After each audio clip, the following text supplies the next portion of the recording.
Dan Lundt is a professor of climate science at the University of Bristol, and he joins us now. Thanks for being with us today.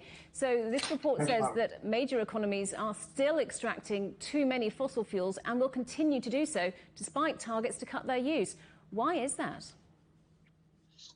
Well, yes, that is true. And what we've seen is that countries have actually directed sort of over £300 billion US dollars and towards fossil fuel activities since the beginning of the COVID pandemic. And this is actually more than they've put towards clean energy. So why is this? You know, in my view, I think we need more ambition and vision, really. The key thing is that providing support for this energy transition is a huge opportunity for countries to create new jobs associated with, for example, insulating houses, electrical vehicle industry, renewable energies. And we really need the global community to come together now to make meaningful and deep commitments. So the thing is, though, we do have commitments already, but if they aren't making a difference, what will? We've got COP26 coming up. Will that change anything?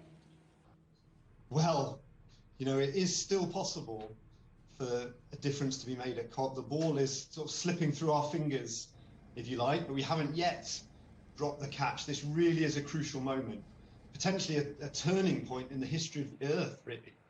Governments need to make these immediate commitments to cut fossil fuels rapidly, to move to net zero as soon as possible. And the key thing is they need to burn as little coal, oil and gas on the way as possible. And what we really need is not just words at the COP meeting, but action and legislation. And we owe this really to our fellow humans in the most vulnerable parts of the world. The thing about climate change is it tends to enhance inequalities, and it's the most vulnerable people in the world who will be affected. And so really, I think this meeting is crucial, and the lives of these vulnerable people is literally in the hands of the governments at COP. And how big a role does finance play in all this? We're still seeing new funding for fossil fuel companies. What difference would it make if they switch that funding to renewables? Well, this is clearly something that needs to change if we're going to meet these crucial targets. You know, some would even say that by providing finance to the fossil fuel industry, this sort of makes banks complicit in the deaths and other impacts associated with climate change.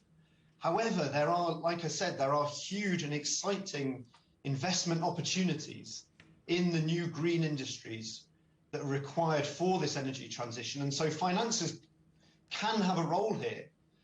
However, it is also crucially important for governments as well as the private sector to provide the country level legislation and to really cut those investments in the fossil fuel industry. Dan Lundt from Bristol University, thanks very much for talking to us today.